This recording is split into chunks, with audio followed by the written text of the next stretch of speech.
No último trimestre, nós estamos olhando para a prática do silêncio e da solitude. Estamos sendo desafiados na prática do silêncio e da solitude, em um mundo cada vez mais barulhento, em um mundo cada vez mais bagunçado e agitado, em corações cada vez mais barulhentos, agitados, bagunçados. Entendemos que a solitude orienta os nossos olhos e o nosso coração para a presença de Deus. A solitude direciona a nossa atenção à presença de Deus. Mas nós também entendemos, no último mês, em uma série específica chamada Solitude versus Comunidade, que o convite de Jesus é tanto para vivermos em solitude, quanto para vivermos em comunidade. Somos direcionados da solitude para a comunidade, da comunidade para a solitude, porque se a solitude é o local em que os nossos olhos se voltam para a presença de Deus e que nós somos cheios dessa presença, na comunidade, a comunidade é o local em que a presença de Deus em nós transborda uns nos outros, em que a presença de Deus no meu irmão transborda na nossa vida, na minha vida, e que nós podemos ser transformados. Nas duas primeiras mensagens dessa série, nós vimos como que a solitude nos direciona à comunidade. E vimos que não existe uma sem a outra. Se vivemos um processo de solitude saudável com Deus, se o nosso secreto com Deus é real, é sincero, nós somos direcionados à vida em comunidade. Nós, nas últimas duas mensagens, na semana passada e hoje, estamos olhando para como a vida em comunidade revela, me direciona e restaura o caminho para a solitude. Como a vida em comunidade revela a necessidade da presença de Deus e por isso me direciona à solitude. Na semana passada nós vimos a fala de Jesus, de que Ele nos traria um novo mandamento, que nós deveríamos amar uns aos outros como Ele nos amou. E vimos que quando não fazemos isso, quando não conseguimos amar como Jesus amou os nossos irmãos, é porque muitas vezes não experimentamos verdadeiramente esse amor em nossas vidas. Na nossa conversa de hoje, na nossa mensagem de hoje, nós conversaremos sobre como o processo de retorno à presença de Deus, à vida com Deus, acontece por meio da comunidade. Se nós tivéssemos um título à parte para a mensagem de hoje, ela se chamaria O Caminho de Volta para o Caminho. Isso ficou ruim, é só para eu dizer que o criativo da equipe não sou eu. O caminho de volta para o caminho. Qual é o caminho proposto por Deus e vivido em comunidade que nos leva de volta ao caminho de Jesus, ao caminho estreito, ao caminho que nos conduz à vida? Para lermos e conversarmos sobre isso, olharemos para uma parte da palavra de Deus que tem na sua essência o paradoxo solitude e comunidade. Paulo escreve a carta aos Gálatas falando sobre uma manutenção da comunidade. Na igreja da Galácia havia uma divisão, uma imposição para que houvesse uma separação por práticas dietéticas, pela prática da circuncisão. E Paulo então está escrevendo para essa igreja, falando que agora todos somos um só povo e já não há separação, olhando para a comunhão. Mas nessa mesma carta em que ele escreve prezando pela comunhão, fiquei muito feliz de ver o Davi aqui. Bro, muito bom você estar aqui. Fiquei muito feliz. Travei o que eu estava falando, né? Mas é porque eu vi o Davi. Muito bom, bro. Seja bem-vindo, velho. O que eu esqueci? Me perdi. Desculpa, gente. É o TDAH, é a falta do remedinho.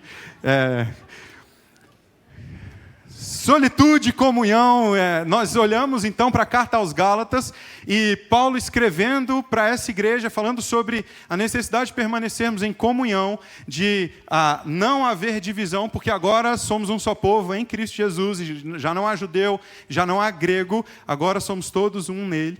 Paulo vai falar sobre andarmos no Espírito, e vai falar sobre a nossa responsabilidade individual de caminharmos no Espírito, se vivemos, já que vivemos também nele.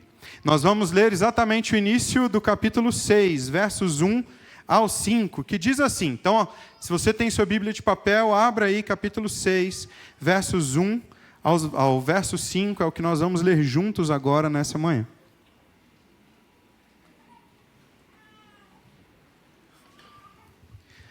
Ele diz assim: Irmãos, se alguém é surpreendido em alguma transgressão, vocês que são espirituais devem restaurá-lo com espírito de mansidão.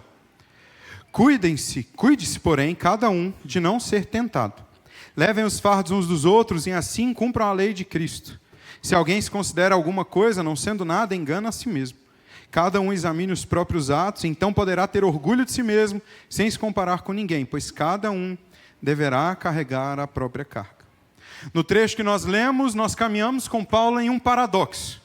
Se olharmos apenas para o início do verso 2 e para o verso 5, a gente pensa que Paulo ficou maluco. Se olharmos e juntarmos esses dois versos, sobra algo mais ou menos assim. Levem os fardos pesados uns dos outros, pois cada um deverá carregar a própria carga. E aí você olha e fala, Paulo, tem alguma coisa errada.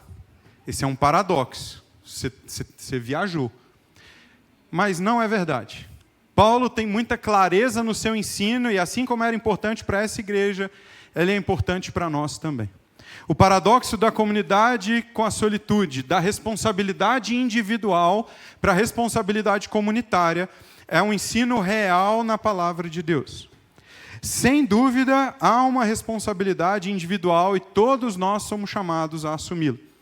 Na carta aos Romanos, o mesmo apóstolo diz, porque está escrito, tão certo como vivo, diz o Senhor, diante de mim todo joelho se dobrará e toda língua confessará que sou Deus. Assim, cada um de nós prestará contas de si mesmo a Deus. Há um chamado ao entendimento e à responsabilidade de que cada um de nós, a partir das próprias escolhas, prestará contas a Deus, por essas escolhas, por essas ações, por essas decisões. O próprio Jesus vai nos apontar para essa responsabilidade individual, para esses dois caminhos. Não apenas no dia do juízo, não apenas no dia que ele virá pela segunda vez, mas o impacto desses dois caminhos desde já nas nossas vidas. Jesus vai falar no final do Sermão do Monte, capítulo 7, sobre 3 figuras, 3 ilustrações acerca dessa responsabilidade individual de optar pelo caminho dele. Na última dessas ilustrações, ele vai dizer sobre o insensato e o prudente. O homem insensato é aquele que ouve as suas palavras e não as pratica, e por isso constrói a casa sobre a areia. Vem a tempestade, vem o vento, vem a chuva e a casa cai. O homem prudente é aquele que ouve as suas palavras e as pratica, e constrói a sua casa sobre a rocha, e vem tempestade, chuva, vento, e a casa permanece de pé, porque está sobre a rocha.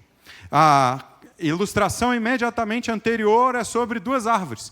Árvores boas que produzem frutos bons e árvores ruins que produzem frutos ruins.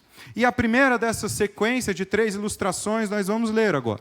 Está lá em Mateus capítulo 7, versos 13 e 14. Ele diz, entrem pela porta estreita, pois larga é a porta e amplo é o caminho que leva à perdição. E são muitos os que entram por ela. Mas estreita é a porta e apertado é o caminho que leva à vida, e são poucos que a encontram. Jesus nos apresenta um caminho largo, uma porta ampla e larga, que leva à perdição e à morte, e um caminho estreito e uma porta estreita que conduz à vida. Cada um de nós precisará caminhar por um desses 2 caminhos. Na verdade, o caminho amplo tem vários caminhos. Mas o caminho estreito é apenas um, é o caminho de Cristo Jesus. Cada um de nós precisará caminhar pelo caminho estreito e entrar pela porta estreita. Mas o apóstolo Paulo também nos fala sobre uma responsabilidade comunitária. Ele nos diz que, de alguma forma, todos nós caminhamos nesse caminho e somos, então, em sua infinita graça e bondade, suportados uns pelos outros enquanto caminhamos nesse caminho. Em sua infinita graça e misericórdia, Deus nos deu uma família, para que nós possamos caminhar juntos e permanecer nesse caminho. Porque o caminho é estreito, ele não é fácil, mas conduz à vida. Mais uma vez, pela sua graça e misericórdia, caminhamos com irmãos que nos suportam, nos sustentam, que ajudam e são instrumentos de Deus para que permaneçamos nesse caminho. É por isso que o caminho de Jesus, queridos, ele é estreito, mas ele não é solitário. Caminhamos em comunidade no caminho estreito proposto por Cristo. Mas por que precisamos percorrer esse caminho em comunidade? Como eu disse, esse caminho não é fácil. Nós, ainda percorrendo esse caminho, enfrentaremos lutas, tentações, dificuldades e muitas vezes cairemos. o pecado também está presente na vida daqueles que caminham no caminho de Jesus.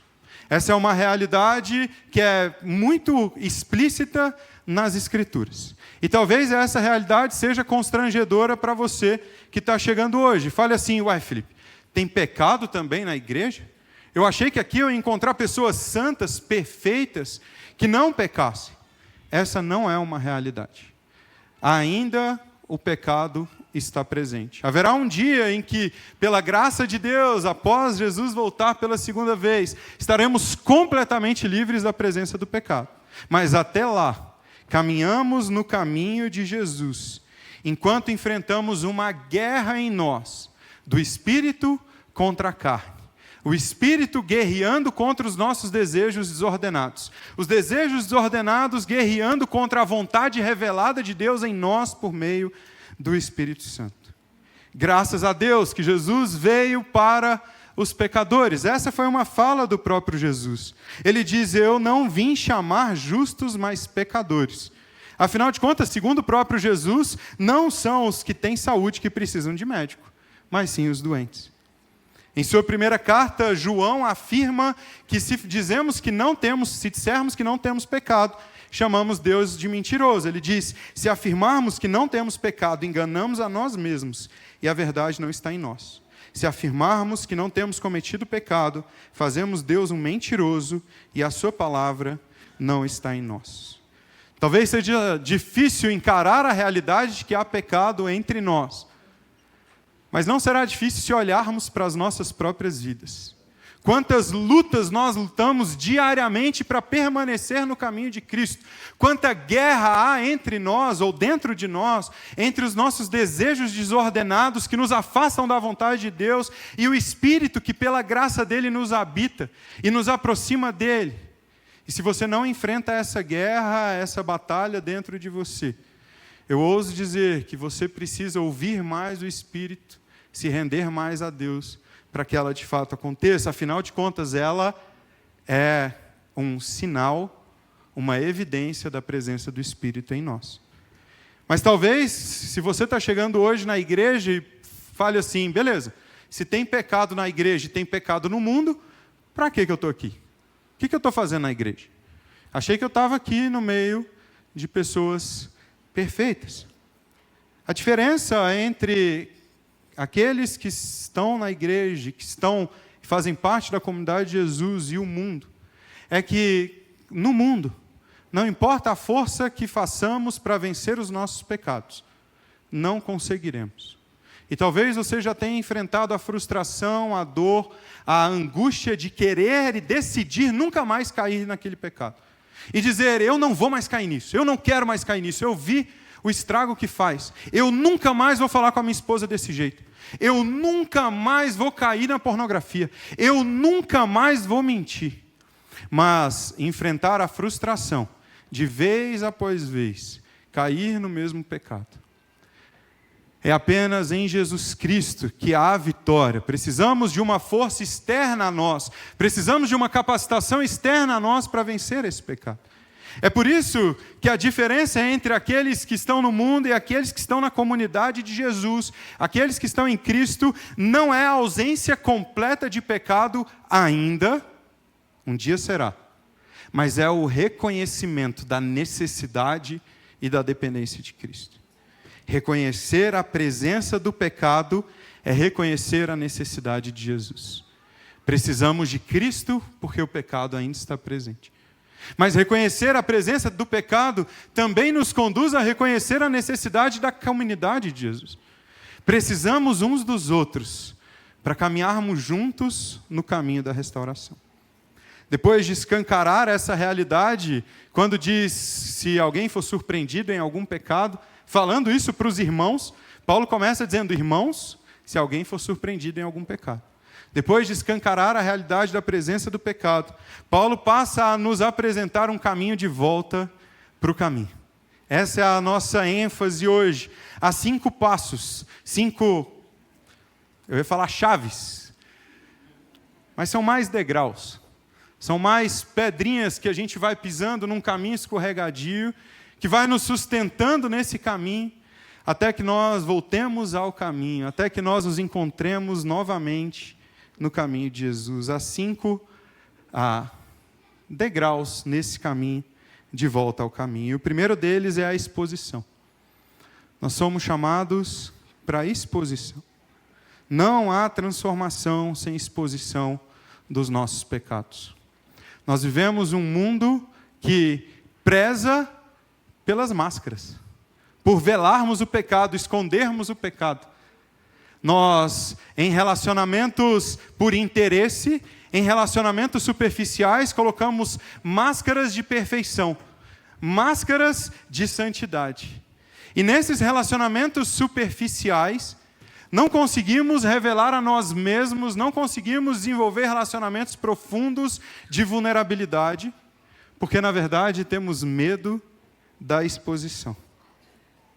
Vivemos um mundo em que relacionamentos virtuais crescem, enquanto relacionamentos reais, de proximidade, de convivência, de compartilhamento de mesa, reduzem. Recentemente, em algumas conversas com alguns jovens, falei como um velho agora, né, mas está tudo bem, eu reconheço a minha idade.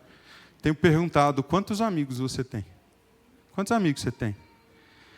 E as respostas são meio... porque as pessoas param para pensar. Né? Assim, e não é porque tem muito. É porque é uma conta de quantos tem por serem tão poucos. Será que eu tenho? É tal pessoa que está em tal lugar. Crescemos diariamente o número de seguidores, mas quantos amigos de fato temos? Infelizmente, esse padrão de relacionamentos superficiais com máscaras, relacionamentos irreais, também entra nas nossas igrejas. E muitas vezes entra de forma brutal, com a chamada hipocrisia. Por conta da necessidade de parecermos santos, e essa necessidade tem aspas, tá? Por conta da necessidade de parecermos santos, escondemos os nossos pecados mais profundos. Mas qual é o problema de usarmos máscaras nos nossos relacionamentos? O problema é que à medida que escondemos esses pecados, eles ganham força, poder, eles nos consomem por dentro, eles nos arrastam a uma prisão de medo, angústia, dor, vergonha. Esse é o padrão que nós encontramos. Parece que a mentira, que a omissão, e que o esforço para mentir e para omitir, o esforço para sustentar as máscaras, vale mais a pena do que o esforço da exposição. Esse também é um efeito do pecado. O que houve no primeiro pecado? Vimos um pouco disso na semana passada. Assim que a humanidade cai pela primeira vez, ela se esconde da presença de Deus. E nós vemos nascer ali medo e vergonha. Antes não havia. Diz a palavra, o último versículo do capítulo 2, eles viviam nus e não sentiam vergonha. De repente, por conta do pecado, da desobediência a Deus, eles se escondem com vergonha, eles olham e percebem que estavam nus, eles se isolam com medo. O problema, mais uma vez, é que enquanto escondemos o pecado embaixo das nossas máscaras de perfeição, nós não somos transformados, não somos curados. Davi fala sobre isso no Salmo 32, após o seu pecado com Batseba, após o seu adultério, após mandar matar Urias, ele diz, enquanto eu me calei, os meus ossos definharam com os meus gemidos o dia todo, pois dia e noite a tua mão pesava sobre mim, as minhas forças foram se esgotando como na seca do verão. Quanto mais isolados ficamos com os nossos pecados, mais destrutivo se torna o poder do pecado nas nossas vidas. Quanto mais enrolados, escondidos, mais solitários nos sentimos. Quanto mais escondemos o pecado nas trevas, mais nos afogamos nas trevas dos nossos pecados. É por isso que o pecado gosta de ficar encoberto. É por isso que o pecado receia vir para a luz, porque é na escuridão do pecado que não é expresso em palavras, que ele nos aprisiona, que ele nos afugenta, que ele nos mata, que ele corrói as nossas vidas e que nós somos então espremidos, esmagados, sufocamos na dor, na angústia, nas trevas. Por isso precisamos intencionalmente de relacionamentos profundos e vulneráveis. Por isso é o que ansiamos por viver aqui na nossa igreja. Porque à medida que crescemos em intimidade e profundidade em nossos relacionamentos, torna-se cada vez mais difícil se esconder. E se você é casado, você sabe disso. Talvez até o dia do casamento você tenha botado uma máscara de perfeição, ou tenha mesmo estabelecido limites para que a pessoa te conhecesse de verdade. Mas depois do casamento, vivendo juntos, dormindo na mesma cama, compartilhando a mesma mesa, é cada vez mais difícil se esconder atrás dessa máscara. Nós queremos relacionamentos profundos para que seja impossível permanecermos mascarados, escondendo os nossos pecados. Richard Plas e James Caulfield dizem: a comunidade nos expõe.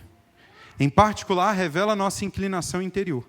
Para ser ainda mais direto, qualquer experiência de comunidade com o tempo deixará nossa grandiosidade egocêntrica bem clara. À medida que caminhamos em relacionamentos sinceros, vulneráveis e profundos, os nossos pecados emergem, a nossa grandiosidade egocêntrica grita alto. Mas que maravilhoso é saber que nós podemos não nos esconder mais. Porque à medida que nos escondemos, somos corroídos. À medida que nos escondemos, mergulhamos e nos afogamos nas trevas. Mas essa não é a proposta de Deus para nós. Pastor John Mark Comer diz: devemos começar colocando tudo o que somos diante do olhar amoroso de Deus. É somente quando somos honestos com Deus, com os outros e conosco mesmos, sobre todas as maneiras pelas quais caímos, que entramos no processo de transformação. Em outras palavras, quanto mais nos escondemos, menos somos curados. É por isso que o processo de cura começa com uma exposição. É por isso que relacionamentos profundos nos levam à transformação em Jesus. Porque eles permitem que nos relacionemos sem barreiras, sem máscaras, sem limites, até que sejamos expostos. É importante eu fazer um parêntese: eu não estou falando de uma exposição vexatória, de humilhação, de constrangimento, de forma alguma. Não é isso que eu estou falando. E dependendo do contexto religioso em que você vê, você me ouve falar de exposição e talvez até se arrepie. Exposição com um grau de superioridade, com uma humilhação do irmão, não é uma exposição bíblica. A exposição bíblica é a exposição que olha nos olhos e fala: meu irmão, caminharemos juntos no caminho de restauração. Depois da exposição, depois desse pecado vir à tona em nossos relacionamentos, o próximo passo é a confissão. Nós somos chamados a confessar. Confessar é olhar para o pecado e assumir a responsabilidade, dizer: eu pequei. Davi faz isso diante de Deus, Salmo 51 revela isso: Senhor, eu pequei contra ti, só contra ti pequei. Vivemos em um mundo que, ao invés de confessar, justifica ou normaliza. Pequei porque fui criado assim, foi minha criação, foi o que meu pai me ensinou. Pequei porque a situação estava difícil, faltava grana. Pequei para manter a reputação, e por isso eu menti, por isso eu escondi. Muitas vezes até colocamos a culpa no outro: eu menti para te preservar. Soneguei porque a carga tributária do Brasil é muito alta. Fala sério. Traí porque ela não me dava atenção em casa. E às vezes a gente brinca: quem não tem comida em casa tem na rua.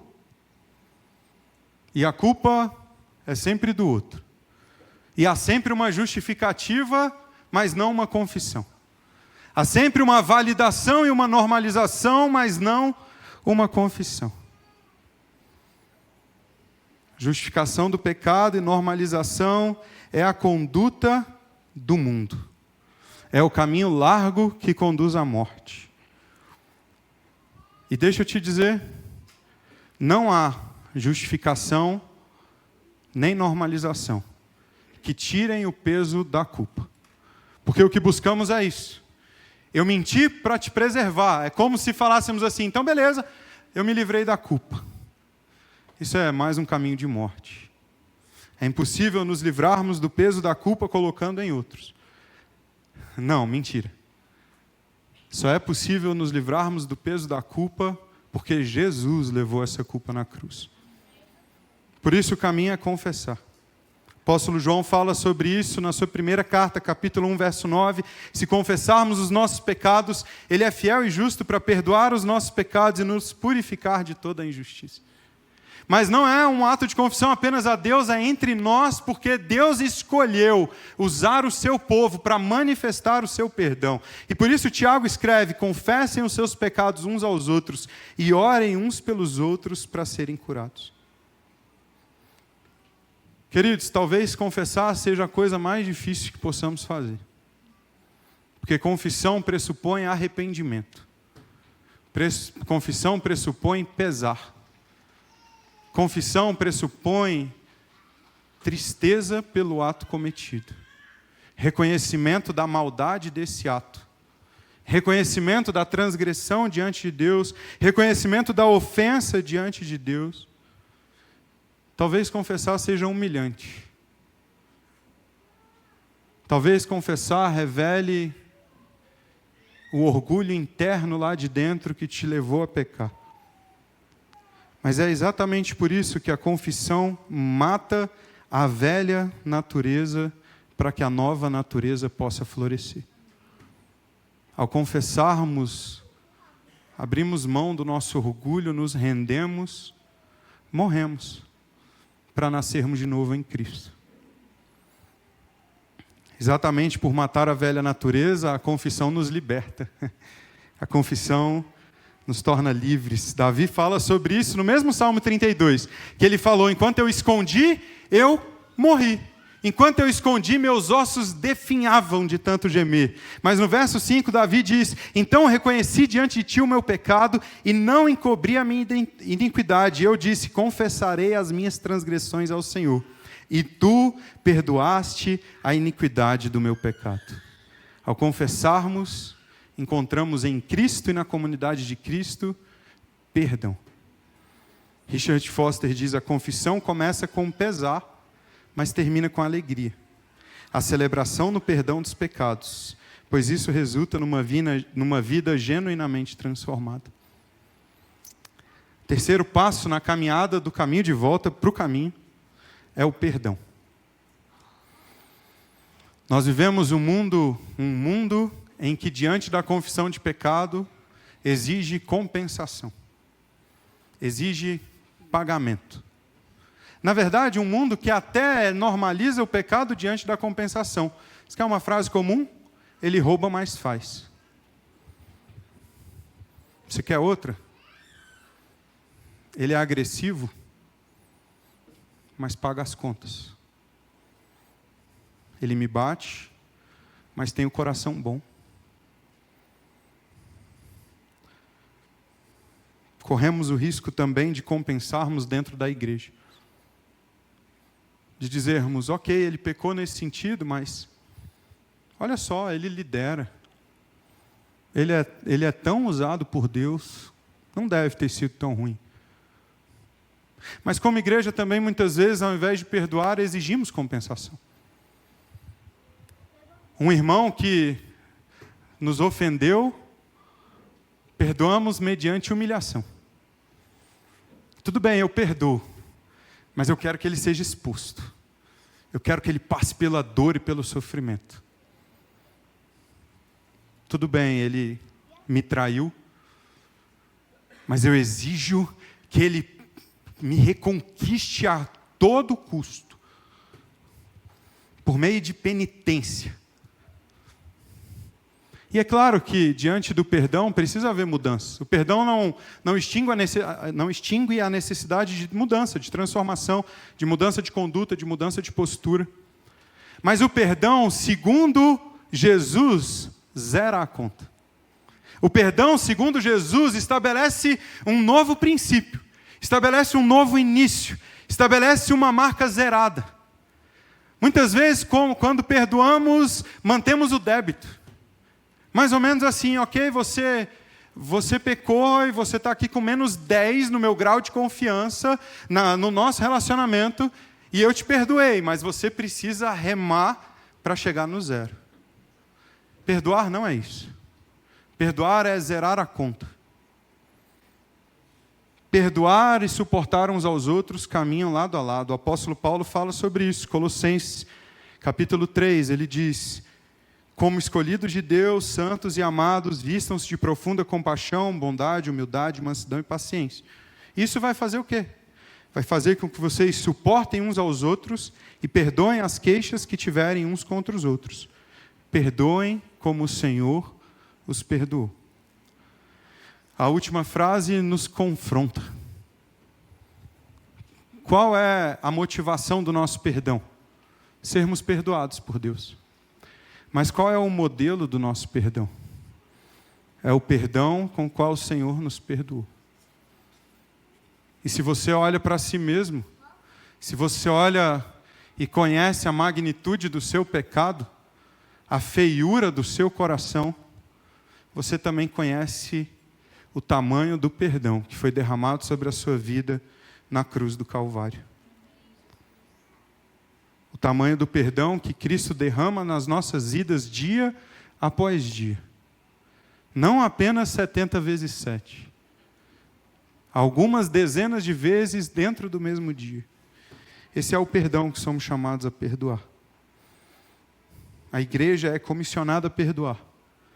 Se você olha o final do capítulo 20, se você olha para o capítulo 20 do final do Evangelho de João, Jesus sopra o Espírito Santo nos seus discípulos e diz: se perdoarem os pecados de alguém, estarão perdoados. Se não os perdoarem, não estarão perdoados. A vocação da igreja é proclamar o perdão de Jesus Cristo. A vocação da igreja é manifestar o perdão dos pecados na sua comunidade. Dietrich Bonhoeffer, no livro A Vida em Comunhão, diz: Cristo se fez nosso irmão para nos ajudar. Agora, por meio dele, nosso irmão se tornou Cristo para nós na autoridade do seu ofício.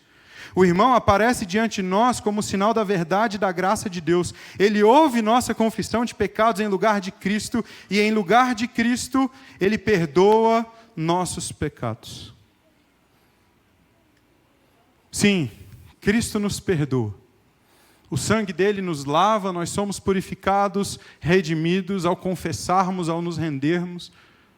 Mas nós experimentamos esse perdão quando manifestamos esse perdão entre nós. Ao confessarmos uns aos outros e ouvirmos do outro: você está perdoado. Esse é o convite para nós como igreja. Precisamos ser uma igreja exposta, vulnerável, que confessa os seus pecados, mas que manifesta entre nós o perdão de Jesus. E por manifestar o perdão de Jesus, chega no quarto momento, no quarto passo, que é a comunhão. Em nosso mundo, quando o pecado ofende demais, quando não é mais possível escondê-lo, quando não é mais possível justificá-lo, quando não é mais possível normalizar esse pecado, essa transgressão, nós decidimos por excluir, por condenar, por afastar, por cancelar. Esse não serve mais. Esse aqui não pode mais. Eu não vou mais ouvi-lo. Quantas vezes fazemos isso também em nossas igrejas? Esse pecado eu não aceito. Mas diante da exposição e da confissão, diante do perdão, comunhão. Mais uma vez, a comunhão não exclui os outros, isso é importante. A comunhão é um processo que acontece, ou a comunhão é um estado, é uma realidade em Jesus Cristo, de um processo de exposição, confissão e perdão. A comunhão, em primeiro lugar, não exclui a necessidade de confissão e arrependimento, mas diante da exposição, da confissão, perdão e comunhão. Como nós somos bons em condenar. Dallas Willard diz: temos grande confiança no poder da condenação para endireitar os outros. Se isso falhar, não devemos ao menos deixar claro que estamos no lado certo? Confiamos no poder da condenação para que o outro seja transformado. E se isso der errado, é melhor que todos saibam que pelo menos eu estava certo e ele errado. É melhor que todos saibam que pelo menos a gente é melhor do que ele. Não é assim o caminho de Jesus. O apóstolo Paulo está escrevendo exatamente contra a divisão, contra a separação. Nós lemos o primeiro versículo, e esse primeiro versículo talvez nos leve a um entendimento que não é o desejo do apóstolo Paulo de Deus. Ele diz: irmão, se alguém é surpreendido em alguma transgressão, vocês que são espirituais devem restaurá-lo com espírito de mansidão. Cuide-se, porém, cada um de não ser tentado. Nós lemos o final: cuide-se cada um de não ser tentado. E muitas vezes pensamos que é ser tentado pelo pecado do irmão. Então, o meu irmão mentiu, eu vou restaurá-lo, mas eu vou tomar cuidado para não mentir também. Meu irmão caiu na pornografia, eu vou restaurá-lo, mas eu vou tomar cuidado para eu não cair também. E isso estabelece alguns muros, algum distanciamento. É quase um medo de contaminação. É quase um medo de pegar a mesma doença. Não é isso que o apóstolo Paulo está dizendo. E ainda que tenhamos que tomar cuidado, sim, para não cairmos nesses pecados, a orientação do apóstolo Paulo não tem a ver com o mesmo pecado do irmão. Essa orientação precisa ser lida à luz do versículo 26 do capítulo 5, que diz: não sejam presunçosos, provocando uns aos outros e tendo inveja uns dos outros. Ela também precisa ser lida à luz do versículo 3 do capítulo 6. Se alguém se considera alguma coisa não sendo nada, engana a si mesmo. A orientação do apóstolo Paulo é: vocês que são espirituais devem restaurá-lo, sem achar que vocês são melhores do que ele. Sem achar que vocês são mais santos porque ele pecou e você não. Sem achar que vocês são superiores, sem deixar que o seu coração se ensoberbece. É isso aí, amém. Eu falo em língua, vocês interpretam, hein? Meu Deus do céu. Aí, né, Diegão? Aí que eu me perdi, né, de novo. Há um grande risco de, no processo e na caminhada de restauração, a soberba, o orgulho, tomar o nosso coração. E esse é o alerta do apóstolo Paulo. É por isso que os versos 4 e 5 desse mesmo capítulo vão combater isso. E esse é o objetivo dos versos 4 e 5. O que ele diz nos versos 4 e 5? Ele diz: cada um examine os próprios atos, então poderá ter orgulho de si mesmo, sem se comparar com ninguém. Pois cada um deverá carregar a própria carga. O que ele está dizendo é: você não pode se achar melhor porque o seu irmão pecou nesse pecado e você não. Porque cada um deverá examinar o próprio coração. Queridos, a santidade não é comparativa. Eu sou o mais santo porque o meu irmão é mais pecador. Na verdade, diante de Deus, a feiura do pecado revela que você e seu irmão, no maior pecado que você possa pensar, no pecado que você menos aceitaria, você e seu irmão estão exatamente no mesmo barco, estão exatamente no mesmo nível, carecendo da graça e da misericórdia do Senhor Jesus, carecendo de uma transformação que só Ele pode operar. E por isso o alerta do apóstolo Paulo é: não se sinta superior. Na verdade, queridos, a santidade é comparativa, sim. Há diversos relatos na Escritura que dizem: sejam santos, porque Deus é santo. Se acharmos que podemos nos orgulhar diante do pecado do irmão, precisamos olhar para o nosso coração e compará-lo com a santidade de Deus. E a partir disso, ninguém pode se orgulhar. Por isso precisamos amar, perdoar, sem nos ensoberbecermos. Diante disso, diante da confissão do irmão, diante do perdão, comunhão. Vivemos uma epidemia de superioridade e ensino. E o meu irmão confessa e eu digo, isso é fácil, você precisa fazer isso. Numa posição de superioridade. Dietrich Bonhoeffer diz, quem vive sobre a cruz, quem reconheceu na cruz de Jesus a mais profunda impiedade de todos os seres humanos, bem como do próprio coração, esse não estranha mais pecado algum. Quem já se assustou com a monstruosidade de seus próprios pecados, que levaram Jesus à cruz, esse não mais se assusta nem mesmo diante do pecado, do pior pecado de um irmão. Diante da cruz somos todos humilhados, diante da cruz somos todos humildes. Mas há também um aspecto positivo no ensino do apóstolo Paulo, não apenas o que não fazer, se ensoberbecer, mas o que fazer. Ele começa esse trecho dizendo, vocês que são espirituais. Paulo não está estabelecendo um critério dentro da comunidade de Cristo. Ele não está dizendo, Diego, você que é mais espiritual do que o Felipe, ocupa uma posição superior na caça dos discípulos de Jesus. Não é isso que o apóstolo Paulo está fazendo. Ser espiritual, segundo o apóstolo Paulo, é o mínimo exigido dos discípulos de Jesus. E nós conhecemos isso a partir do capítulo 5. O que o capítulo 5 de Gálatas, um capítulo muito conhecido, vai dizer? Se vocês vivem pelo Espírito, andem também no Espírito. Se vocês nasceram de novo, e nascer de novo é nascer do Espírito, como Jesus vai dizer a Nicodemos, se vocês nasceram de novo do Espírito, andem também no Espírito. E qual é o fruto do Espírito? Amor, paciência, bondade, amabilidade. Está lá no meio mansidão, domínio próprio. Restaurar com mansidão é prerrogativa daqueles que andam no Espírito. Ou seja, todos os discípulos de Jesus. Somos chamados para exercer mansidão, porque esse é um fruto do próprio Espírito que existe em nós, que habita em nós. Muitas vezes queremos ser o tio Paulo cajadada. Botar o dedo na cara e falar, você, seu pecador, você que não fez isso ou não fez aquilo.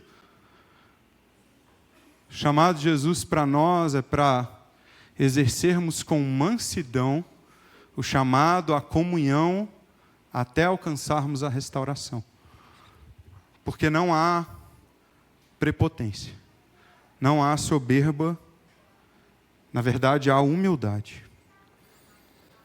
Mais uma vez, Dietrich Bonhoeffer vai dizer, no trato sério e diário com a cruz de Cristo, o cristão perde aquele espírito tipicamente humano de julgar. E ele recebe o espírito da seriedade divina e do amor de Deus. Você é chamado para restaurar o seu irmão com mansidão, independente da sua personalidade.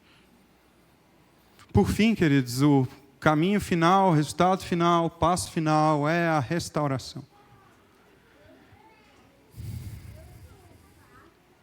A NVT traduz o verso 1 desse mesmo capítulo como: irmãos, se alguém for vencido por algum pecado, vocês que são guiados pelo Espírito devem, com mansidão, ajudá-lo a voltar ao caminho certo.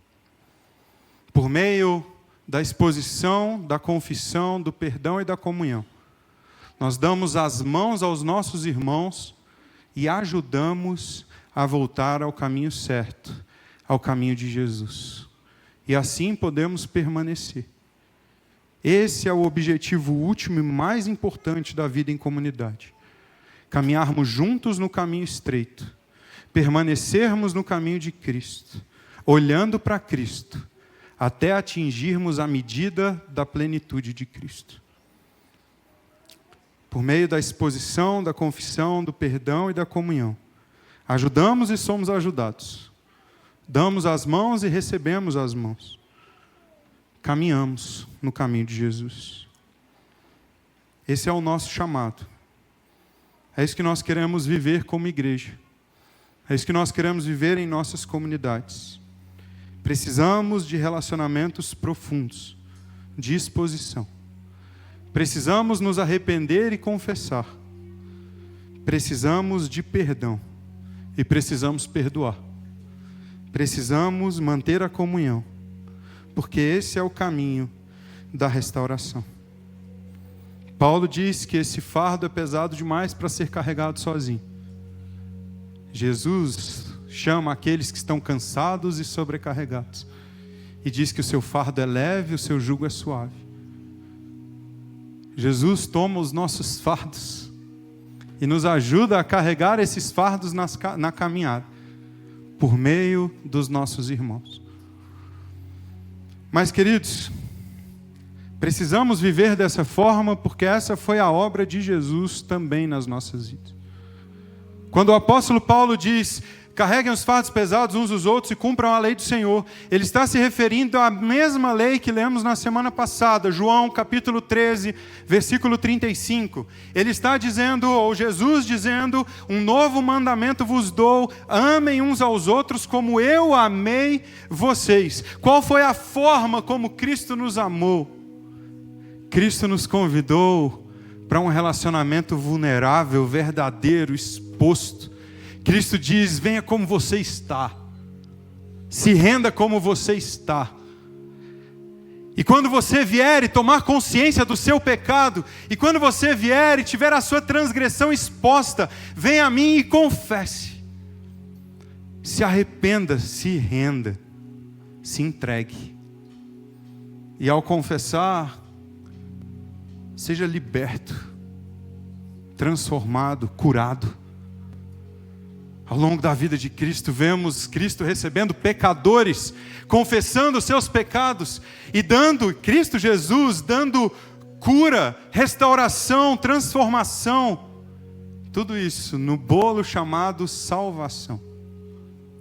Seja liberto da prisão, das trevas, dos seus pecados. Seja curado. Cristo faz isso por meio da comunhão conosco. Diante da confissão, Ele nos perdoou. Diante da confissão, nos livrou da culpa, da dor, da angústia. Diante da confissão, nos curou, nos libertou, nos salvou, mas também nos deu o seu Espírito, com quem temos comunhão com Deus e com o Pai. E no caminho da restauração, o Espírito nos habita e somos feitos nova criação. E em Jesus Cristo, na comunhão com Cristo, na comunhão por meio do Espírito, experimentamos nova vida, vida abundante, vida de alegria. Aqueles que estão em Cristo são nova criação. Libertos da culpa, da vergonha, do medo, da dor, da angústia, recebem nova vida, novo fôlego. Queridos, esse é o convite de Jesus ainda hoje. Esse é o convite de Jesus para vivermos isso como comunidade, como igreja, na nossa comunhão, mas também é o convite de Jesus para nós individualmente. Esse é o convite de Jesus para cada um de nós. Não há outro caminho, não há outra vida, não há outra solução. E talvez seja você. Talvez você tenha lido Davi dizer que enquanto ele escondia o pecado, os ossos dele eram moídos. Ele definhava de tanto gemer. Talvez essa seja a sua situação nesse momento. Talvez o que você tem experimentado seja uma prisão na angústia dos seus pecados. Um afogamento em trevas. A falta de ar causada pela opressão das trevas do seu pecado. Talvez a forma como você se sinta seja como tendo seus ossos esmagados enquanto você esconde o seu pecado. O apóstolo João diz: se confessarmos os nossos pecados, Ele é fiel e justo para nos perdoar, e não apenas nos perdoar, mas nos purificar de toda a injustiça.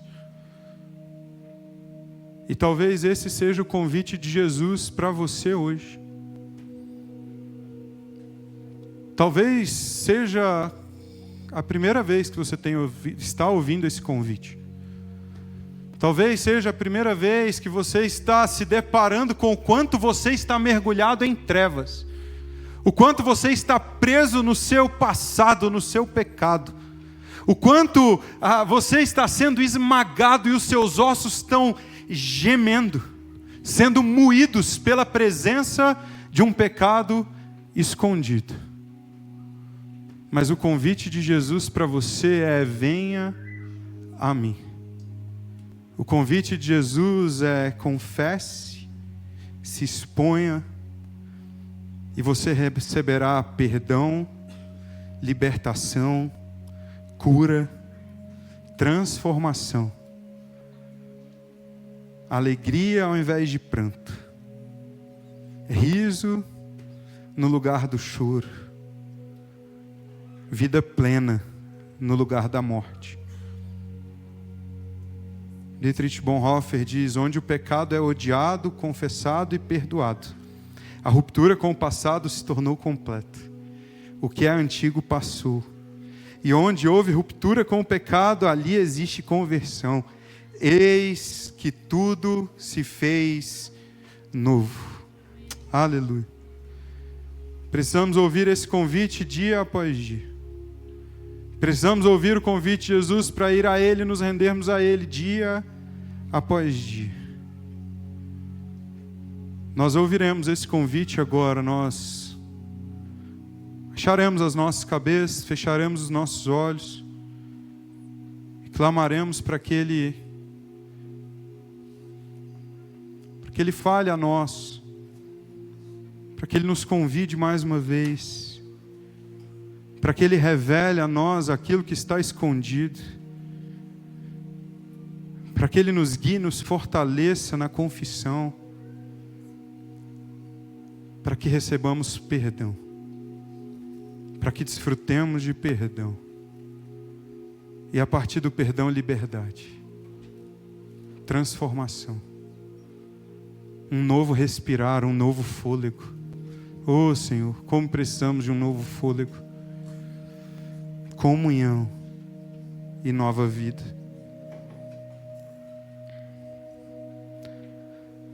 Senhor, nós precisamos disso. Nós precisamos desse convite, Senhor. Nós precisamos experimentar essa nova vida. Somos nós que muitas vezes nos prendemos, nos amarramos nos nossos pecados. Somos nós que muitas vezes somos sufocados pela culpa, pela vergonha, pelo medo.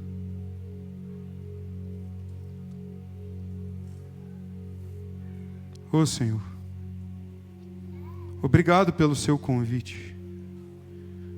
Obrigado pela sua obra na cruz.